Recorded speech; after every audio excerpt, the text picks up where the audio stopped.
Well, it's actually that time now, so I'm going to have to actually do this. Emma is well known for her filming techniques. She's the gal who took that picture on the front of Queen Live Around the World, right? Is that right, Emma? That's correct, Brian. That's correct. But it's time for me to do my thing. So I'm going to go on there and speak to the audience, I think. So do you want to come on with me? It's rather quiet out there. I can't hear the roar of the crowd yet. Don't think it's going to be a roar. Thank you. Is it on? It's on. Simon is here, ready. My compatriot. Hello. Some sort of background music going on. Can they kill that? Okay. Bit of background. Yeah. Go ahead. Bit of background music. Good to go. Okay, come. Ladies and gentlemen, can I assume that it's okay for you to appear on BriTV? Yeah. Can I assume that it's okay? Can I hear a yeah? In that case, I will do it. There you are. There you are, in your beauty. How lovely. A lovely audience. Bless you all. Thank you for coming. My first task here is a very pleasant one. I'm here to introduce a very wonderful old friend of ours, of Queen and of myself. I first met him when he was a fan and he was just embarking on the road of television production and direction. And he became one of the most knowledgeable people in the whole world on Queen. I think he knows a lot more about Queen than I do. And I'm beginning to think he knows a lot more about me than I do. He's incredible. I'm just here to introduce him. He's going to introduce you to the first of our videos tonight. And we'll be talking later. Ladies and gentlemen, the one and only incredible Mr. Simon Lutton.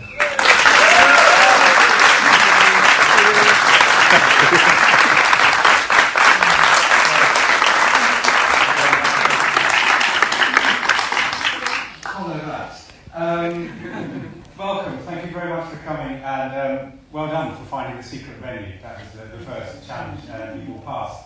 As Brian said, I'm just going to give you a quick rundown as to what's going to be happening over the next hour. As you know, we've made a brand new video for Back to the Light, and we're counting down to 2:15 when that will go live around the world on Brian's YouTube channel, and we will be showing it here at the same time. But before then, we'd like to show you 3 other videos that I'm sure many of you have seen already, but 2 of them, Resurrection and Too Much Love Will Kill You, were made at the time when the album was released 30 years ago, but have been lovingly restored and remastered for your enjoyment. And also driven by you, which is, I guess the best way of describing it is a reimagining of the original video, which we'd love you to see. After that, we're going to be joined back on stage by Brian, and we'll have some questions, and some of which you have supplied, so thank you for those. And then, if the system works, bang on 2:15, we will play the brand new video Back to Light, and then we'll come back on stage quickly for a couple of questions which we'll take from the floor, hopefully getting your reaction to that video. As you know, we're being joined by BriTV, so thousands of people around the world are joining us as well. So hopefully it will be a very entertaining and informative hour. A little bit of housekeeping for you. Can you please turn your phones onto airplane mode or off, whichever you prefer, just so we don't get disturbed. And also please no filming or photography during the hour. I'm conscious that I'm the only thing that's stopping Brian coming back on stage, so I'm going to shut up and we'll watch these 3 videos, and we'll see you very shortly. Thank you.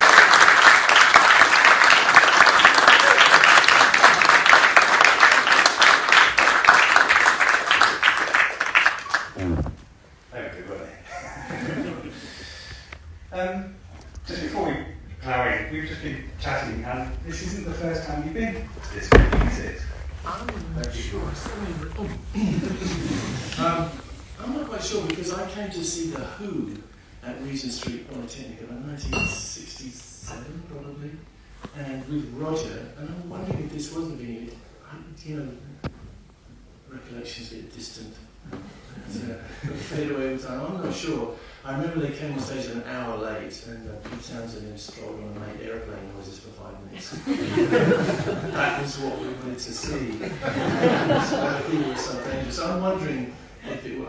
I'm not sure. It could have been this actual building, I don't know, but it was definitely Regent Street Poly. Whatever happened to them? So, your Back to the Light album came out in September 1992. And I don't think anyone at the time would have batted an eyelid if you'd done an album of fantastic instrumental guitar extravaganzas. But instead, you created this incredible collection of diverse, rich songs. So we got not just Brian the guitar hero, we got Brian the composer, the lyricist, and the lead vocalist. What prompted you to go down that route and not the guitar-only route? I think I was always driven by content, meaning the song, and the song is the tune and the lyric and everything else, but mainly the singer. The singer and the song, to me, have always been everything. And as I was preparing this album, I guess we were all preparing to do without Freddie, and I thought the only way I would get my stuff across is I do it myself. That's what a solo album is. So I wasn't sure in the beginning if I could do it. I started writing Back to the Light very tentatively, thinking, I don't know if I can ever even make this into a song, because I don't really believe it.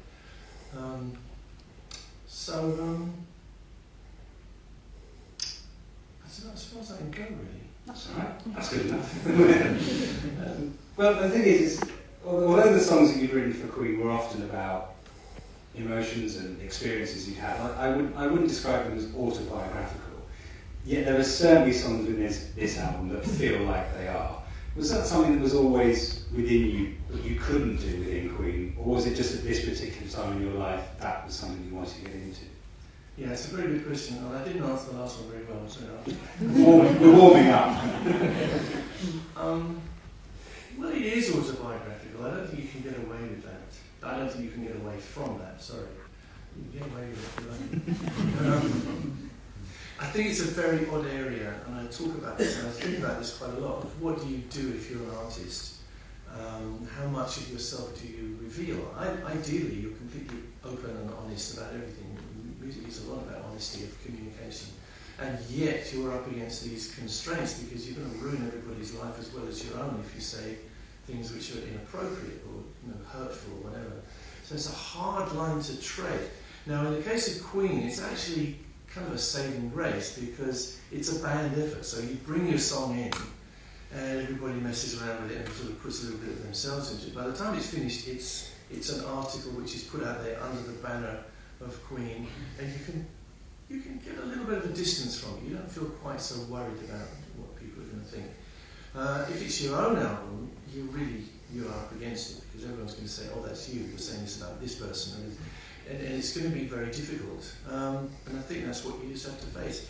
I did write pretty personal stuff for Queen, but it always got slightly translated, and that was fine. I was generally writing for Freddie, which is great because Freddie would always bring his own persona and thoughts and feelings into it.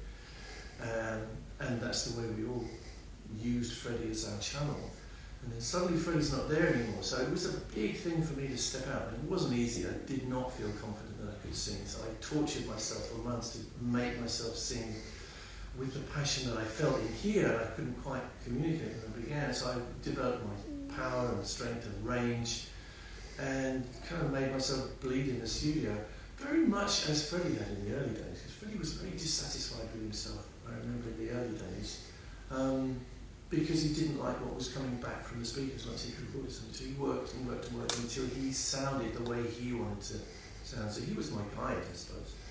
And I tore myself to death, especially when he got to Resurrection. I don't think I'll ever reach those places again. I tried on tour. It was tough. It was very tough, though. Not sure I would want to try again. Of course, on tour there's many other considerations. But it's a strange thing. It is an autobiographical album. It is really. But you hope, if you give yourself to a body of work, that people will embrace it and they will find themselves in it. That's what you strive for as an artist. You want people to hear it and go, "Oh, that's me. I feel that, and this is how I feel about the way through and where it might lead me." I see our kind of art, especially rock music, as a kind of conversation. And that's why I enjoy these days being more interactive, mainly through Instagram. But today in person, which is brilliant. It's great to see your faces. But that's as close as I've come to an answer. It had to be an autobiographical album, and it had to be risky, and it still is, to be honest. Oh, I mean, that's fascinating, because you spoke at the time when you bought this album. You said, "I've had the freedom. This is all me. I've had the freedom. This is my album, and so success or failure is all down to you." But you've also acknowledged in the past that internal battles that you had within Queen were what drove the songs to be the best they could be. Was it tough to kind of get that discipline on your own to sort of continually push for the best, or does that just come naturally to you? I think it came painfully. I was aware of what the goal was musically, much more than I was aware of what the goal was spiritually. I didn't quite know where I was going. I didn't know if I was going to find the light. Because sometimes I miss the guys, having those arguments. Mostly not. It's tiring, And I never really wanted to leave the band, and I still don't really. It's funny. But, there was a considerable amount of pain in making all those albums where we're tearing at each other, pulling in different directions, and the result is great, but it's tough. And sometimes you felt, I think sometimes all of us felt, that your song, your baby that you brought in, got changed to the point where you didn't quite feel the same way you felt about it when you started. You knew that you gained something, but you also perhaps lost something. In this case, it's all pristine. It all comes straight from here to here to here to here, to the fingers, to there, to the speakers, to you guys. So it's very direct, this album. In terms of you leaving Queen, I think that ship has sailed. I'm sorry. Well, you're not allowed to now.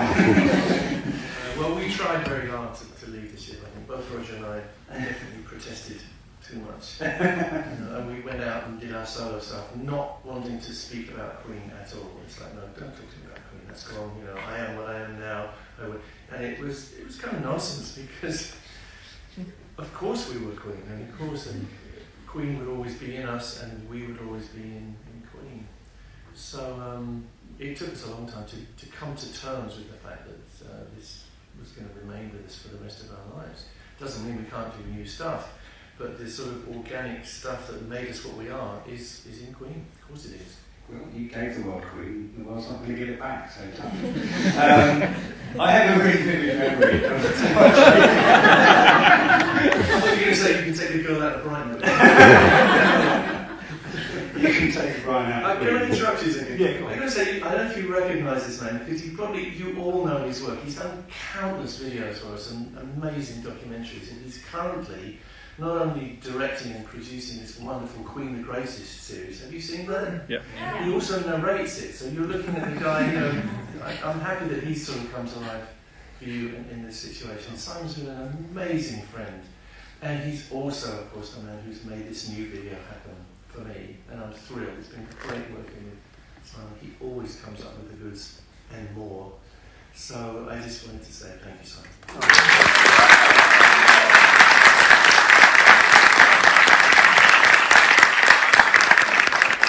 my 15-year-old self that's going to happen. Speaking of which, I have a very vivid memory of watching TV and seeing an advert for Ford cars and getting really cross and thinking that they've just ripped off Brian May there. That's terrible. And then discovering it was you and thinking how cool Ford were. Was it driven by you a song that was already in your head, or did it come straight from the discussions with Ford about doing that? It came direct from a lovely man called Peter Harrison, sadly gone now, who was a director of Ogilvy and Mather, who was the advertising agency who were working for Ford Motor Cars at the time. Me and Anita met him and his boyfriend, who was a Catholic priest. They were the most bizarre couple, and wonderful couple. We were sitting by the pool in our office. We were out there making a video, me and Anita, They were out there working some other way, but they were always at our little pool laughing and joking, having a wonderful time, spreading joy. We got chatting to them, and Peter said to me, have you ever made a piece of music for an advert? And I said, no, I don't think so. He said, would you like to? I said, well, it kind of depends what it would be. I suppose not the kind of thing I usually do. He said, well, we have this slogan, and actually what he said was, everything we do for you. Sorry about the pause, but I'm trying to remember it. And he later modified it to everything we do is driven by you, which is obviously an improvement on their motto. And he said, do you think you can do anything with that? And immediately I could hear it in my head. I could just say, driven by you. I thought, yeah, that's great. So I went up to the toilet, sorry, the bathroom at the Marquee Villas, and I took my little tape recorders. It's before iPhones. I always had my little cassette and I sang the song into it, and I could hear it. We touched, it was all there, and all I had to do was go home and record it, which I did pretty quickly. I did everything on it. I played everything. I programmed the drums. I sang it. I arranged it. I mixed it with David Richards, I think, and it was all ready in 3 or 4 days, I think. And I played it to the band, and especially to Freddie, thinking perhaps he would like to sing it. And Freddie said, I love it, I think it's really, really good. He said, but you should sing it, darling. He said, you sing it beautifully, darling. You don't need to do that. And then I had a very strange moment, and I have said this before, but I'll say it here. I had one of those incredible, unforgettable moments with Freddie, because I was feeling inside, is this kind of indelicate of me? Because Freddie wasn't well. It was obvious that something was going on. And there was the suspicion that things might all go terribly badly wrong, so they did. And so I was nervous of sort of embarking on what would seem like a solo career at this very moment when Queen needed to be cohesive and behind Freddie. And Freddie, I didn't say any of this to Freddie, I just looked at him and he said, I know what you're thinking. He said, you're worrying that this is going to be in some way detrimental or disrespectful to me because of what I'm going through. And he said, you don't even think that. Don't even go there. You should embark on this as your solo career. It's the right time. Go for it. So that was, for me, a great relief because I was feeling this kind of tension about, is this the right moment? And it was a cataclysmic thing for me because suddenly, from being a person who had no confidence that you could even make a solo album, I thought, oh, I've delivered it. And shortly afterwards, it was a hit. And I thought, okay, I can do this. I can actually make a solo album. I can do it myself and finish it and it can go out. So about a year and a half later that happened. It took a while, but there's all sorts of other stuff going on meanwhile. But it's incredible for us who have admired Freddie for so many years and see him as a performer and think he's such an incredible person, but to hear that he genuinely is, we all suspected that, but to hear those kind of stories is fantastic. He sounds a very generous soul. He was an extraordinary person, there's no doubt about it. You know, we all sort of resist sort of deifying him, I suppose.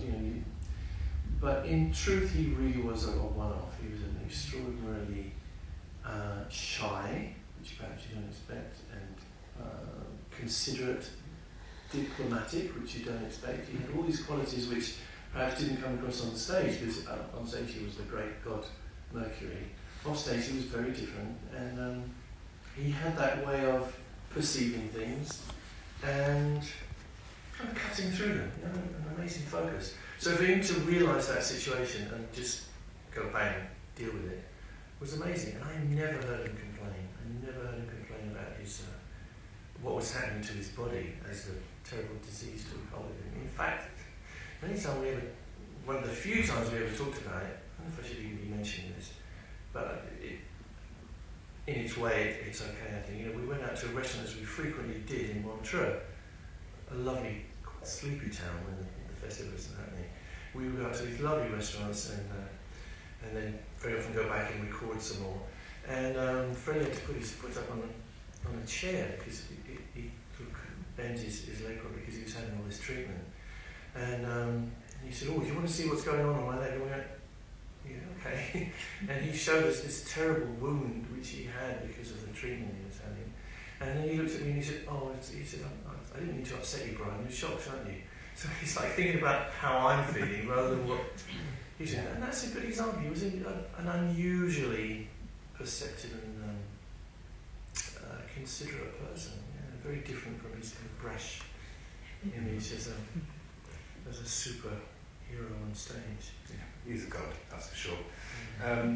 Not wishing to dampen the mood any further, but you've dedicated this re-release to Cozy Pat. Yes. How important was Cozy to you at this time and to this album? Oh my God. Crucial, and I don't think it would have happened without Cozy. As I said, I didn't have very much self-confidence. Cozy had confidence in me, he had faith in me, he loved what I did, and it just gave me that energy that I needed. He would come in every day and say, right boy, we'll do this,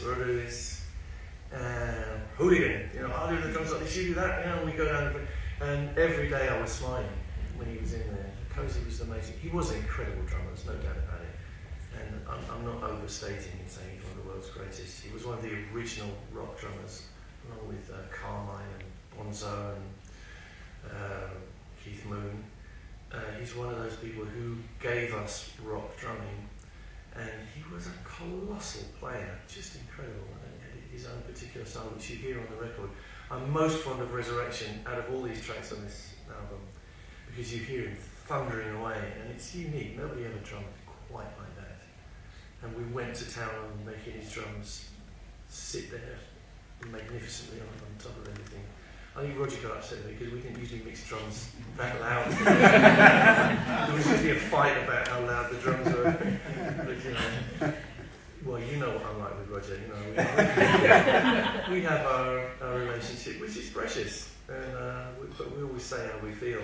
It's turning into a therapy session. That's why it is. But Roger loved Cozy as well, and definitely respected him, and they were good friends. And it was actually it's because of Roger that I met Cozy, because he came down at Roger's invitation to see us play Hyde Park. When we first played that Hyde Park gig, he was backstage. And he said, "Oh, Brian, very much respect the way you play." I said, "Really?" Because I had no idea he'd ever heard of me. And he said, "Yeah, if you ever get a chance, got my phone number, I'll be there." So I took him up. Wow. I have to confess, half the reason I asked you that question because I just want to hear your Cozy impression, because it's so good. He's a sort of gentle West Country accent. And he was also a great guy in so many ways. He was a fierce animal protector, which made me love him even more. And people would come down and try and hunt on his land. He'd go out there with his shotgun, which actually didn't work. But he would wave his shotgun and say, "Get off my land! Get off my land!" So, Cozy was a hero. Bless you, Cozy. Fantastic. You recall that Bob Harris travelled with Queen on News of the World tour back in 1977, and in an interview he did with you, he asked the band, "What's the goal? What are you aiming for?" And the response you gave at the time was, "Well, there is no aim, in sense, there's no goal, because the danger is once you've reached that, there's nowhere to go." So the idea is you just keep going, you just keep trying to reach new heights, which 43 years later, you're still at it, reaching new heights, which on behalf of everyone here and watching, we're incredibly grateful for. But do you think that attitude has been a blessing, or is it a curse because you don't feel you can stop, because you're constantly finding new things to do and new places to go? Yeah, I don't know if I could even answer in those terms, really. I think most of us do it because we have to. It's to be so much in your blood that if you don't do it, you feel like there's something wrong with you. And it was I'm not going to complain about lockdown, because probably everybody else had it tougher than I did, but for me, not being able to perform, either on stage or even get to the studio, it was hell. I just suddenly didn't know who I was. And there's all sorts of ways you can define yourself, but once you are a musician and you've sort of dedicated your life to being a touring kind of musician, there isn't any way back, really. It's an odd thing. I don't think it came to me that easy.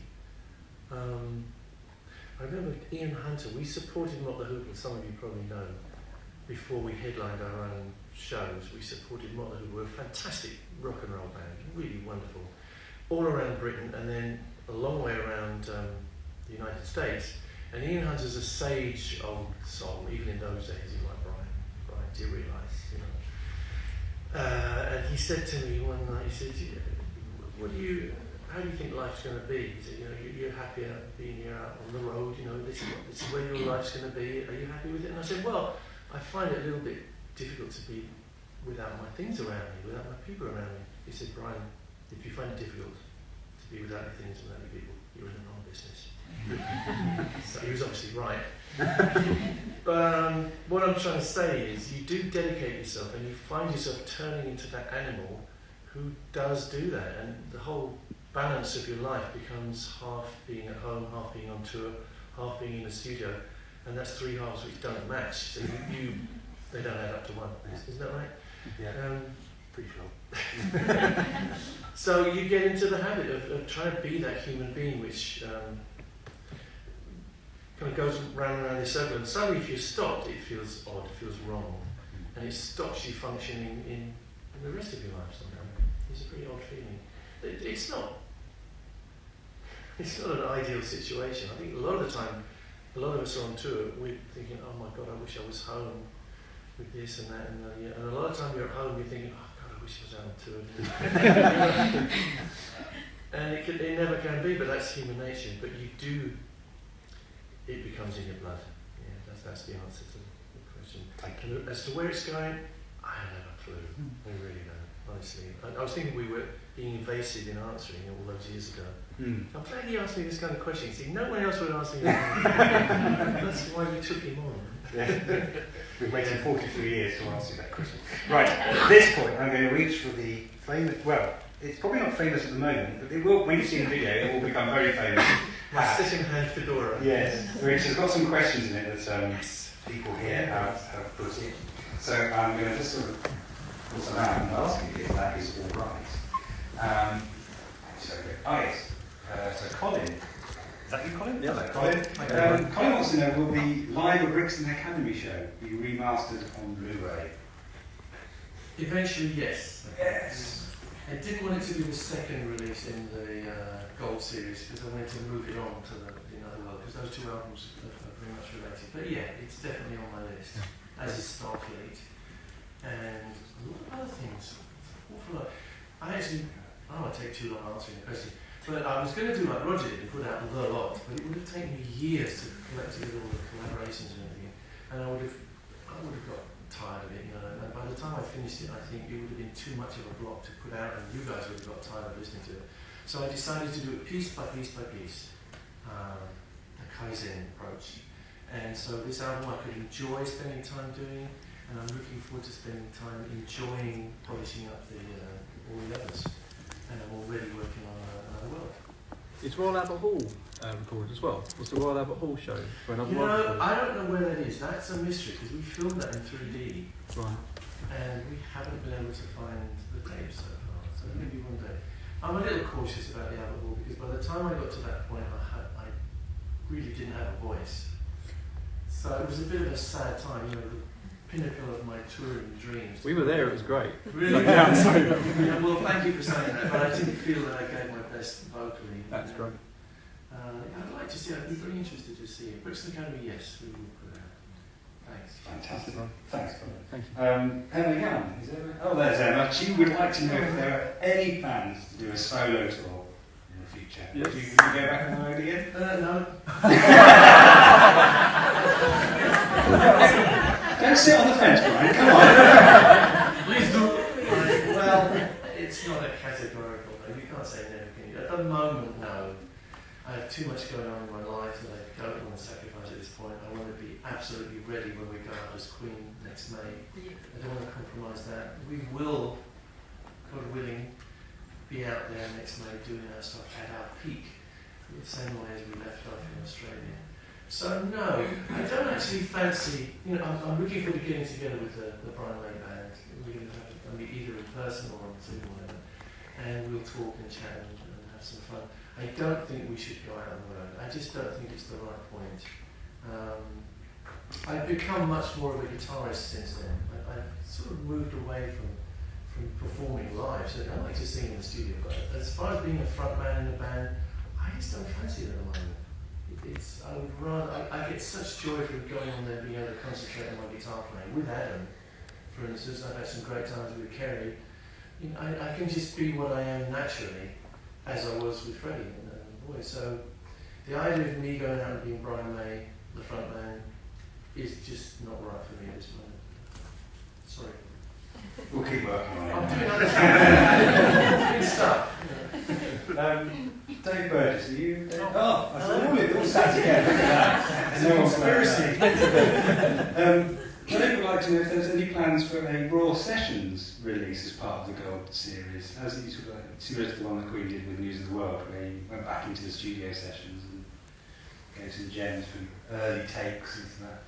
Ooh, the sounds. No. Might there be now? Yeah, I guess it's possible. That's not on my list of priorities, but it's a good thought, isn't it? There's an awful lot of stuff I do want to put out there that's got kind of swept under the carpet, like Furia, my complete film soundtrack, and lots of the collaborations. I think the collaboration with him, that's how we met.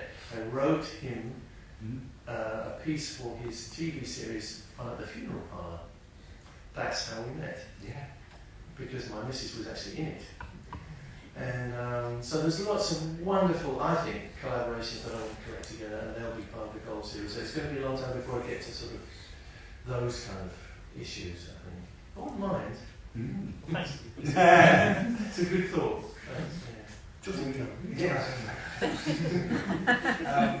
We are 2 minutes away Oh, God. from the new video, which is very exciting. So before we do it, I just have to quickly ask you, we're about to watch this brand new video, which is very exciting. Why did you want to do something new for Back to the Light?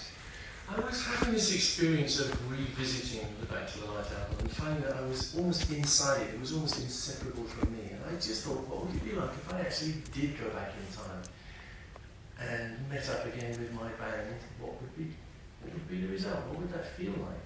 So I feel like in creating this little story that we've done, Simon has done this with me, and I'm eternally grateful. This is the man who's made this happen.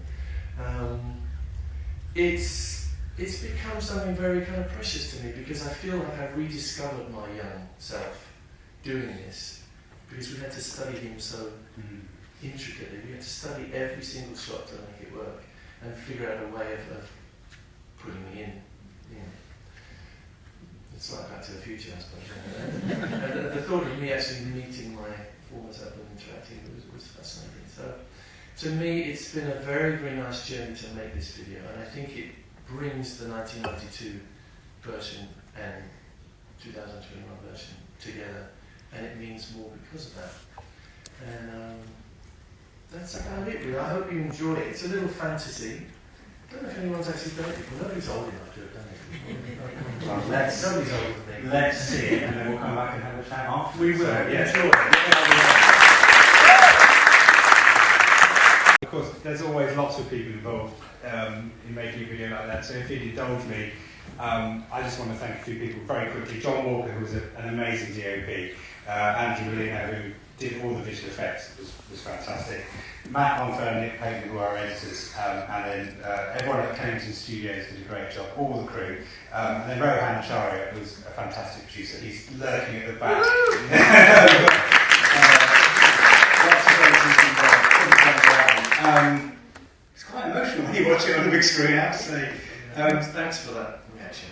It feels different watching it with you guys. It's like this sort of culmination. It's okay.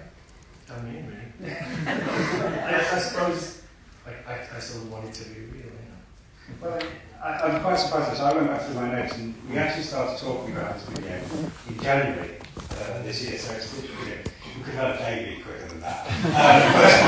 But from the very start, you were really keen to somehow connect the Brian of today with the Brian of 1991. Where did that notion come from? Why was that important to you? I was just on this whole journey with the album, going back and trying to rediscover the way I felt, and finding it was much easier than I thought. And I did have this idea that it would be a bit distanced, but I discovered I related so closely to the young man who wrote the stuff and performed in that way. I wanted to rediscover what was going on with myself. I suppose it's a continual effort to figure out what makes you tick, what's inside yourself. And I sort of became suddenly enamoured of this idea. I thought, wouldn't it be great if I could actually go there and experience it, be on that stage, and with those guys. I mean, I loved my band. I love my players and Coasty, I love my girls.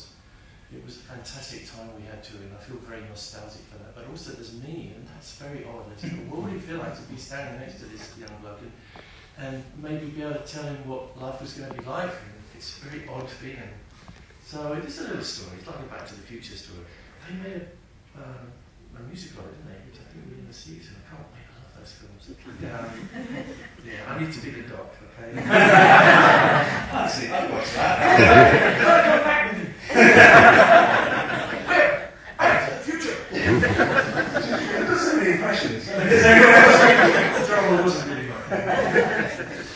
Well, look, as Brian said, sitting and watching it with you guys has been very special. So we'd love to hear what your reactions do. So there are some microphones lurking around. If anyone, there's one right there. We've got a couple of minutes. Hi, Brian. First of all, thank you very much and congratulations for the video. I think just like a quick review, it's a great mix of the old you and the new you, and the dark hair with the grey hair, the boots. I noticed that you had some tall boots, which I found amusing. And also, and I think this is where what's the most important thing is that at that time you were the front man, and now, as you just said, you're happy to just go back and be the guitar player. So congratulations! I think it's a great video. What's your name, sir? Nuno Bento. I'm Portuguese and collector of all of your works, both official and unofficial. Nice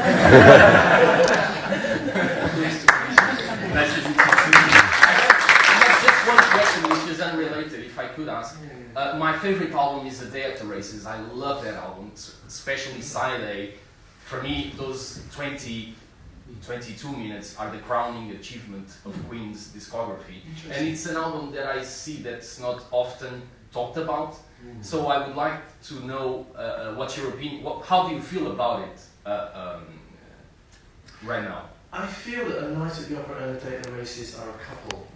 I feel we didn't give everything that we had to give during The Night at the Opera. It was a great feeling. It was like suddenly having all the colours of the rainbow to work with, but there was more there. So the two albums really, I think, can be listened to together, and there's a sort of they sum up one particular period of the way we wanted to create. After that, there was a cut-off because we wanted to get back to simplicity, and that's the way the News of the World album came about. We just felt that we'd taken things as far as we could into a kind of Baroque area, and so those I see them as almost the same album in a strange way.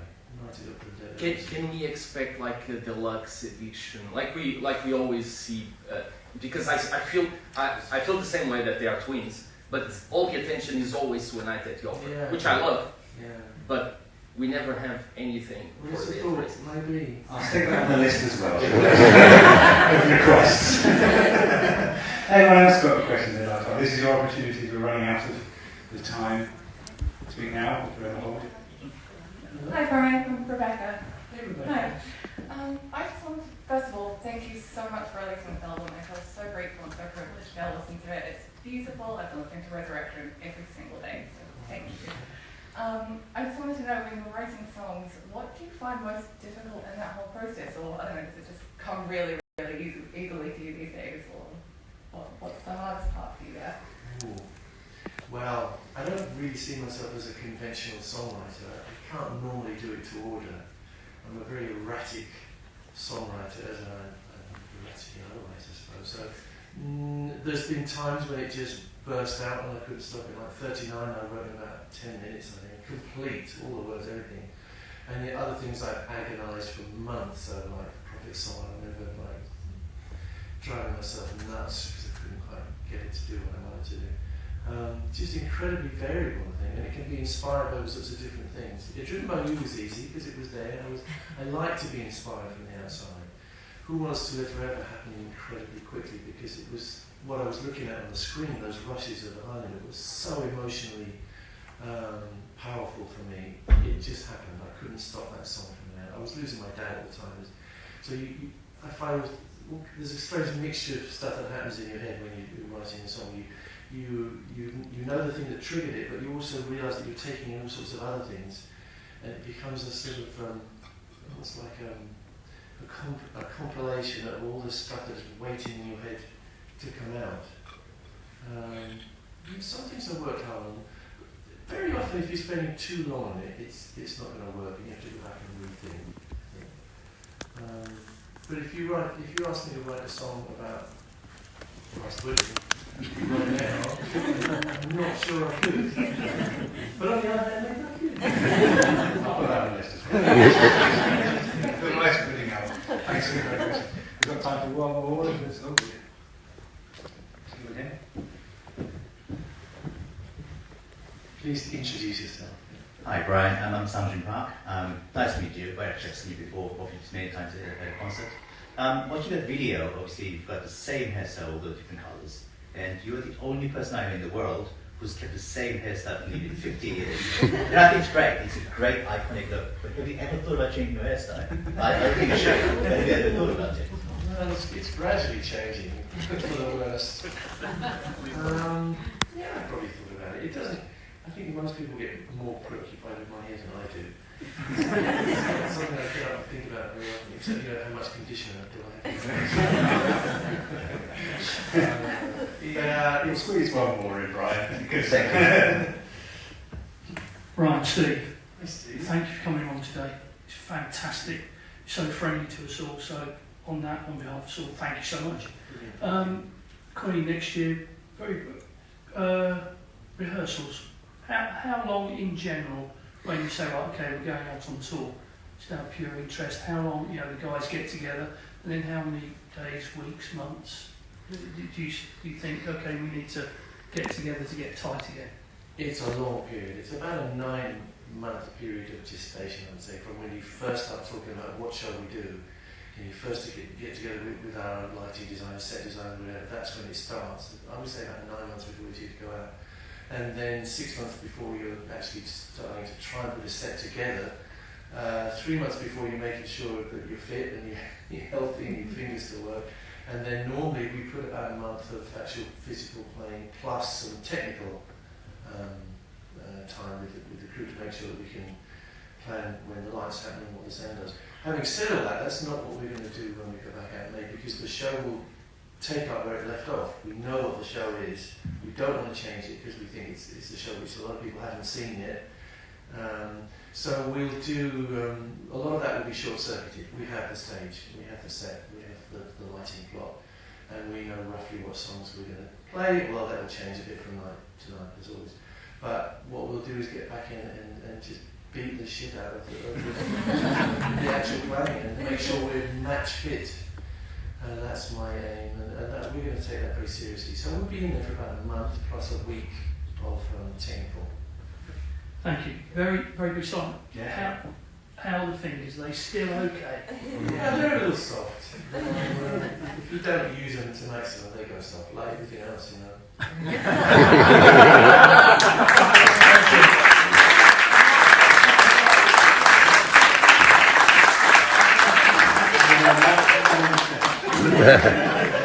Actually, no, we should have. But actually, we've got a book on your chairs. Did you want to? Yeah, On the other side. You've got a promo. I don't have a copy of my album here. I was going to hold it up in triumph, but I gave it away. But I do have this lovely book, and I'm very indebted to Sarah Rudd, who did a wonderful job of throwing this book at me. And I didn't expect she gave it to me as a present, the first version of it, and with no thoughts whatever of anything, but just giving me a present. And I looked at it and thought, oh my God, people would love this, so let's do some kind of edition of it. So we did a very small edition of photographically reproduced books. I think there's only 8 of them, and we did these, and we have quite a few of these, and they're going very well. And I unashamedly, I can't speak, I unashamedly sort of advertise stuff like this because, firstly, it's an artist who's, I have a great respect for, a young artist who's just starting to blossom off.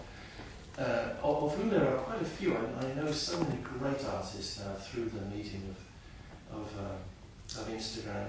This was just something so perfect for me. There was a selfish reason for me to put it out because it says in pictures a lot of what I'm saying on the album, and of course Mr. Rudd understands that. So it's a good accompaniment to the album. And the final reason why I'm unashamedly flogging it is it makes money for Save Me, which is my charity, which is currently saving wild animals from the excesses and carelessness and sheer brutality of the human race. So thank you to Sarah for giving me this, and I recommend it. And I think the album's quite good as well. That's your homework. Go buy the album again. I've got one last job to do, and that is to thank the man we've all come to see today, ladies and gentlemen, Brian.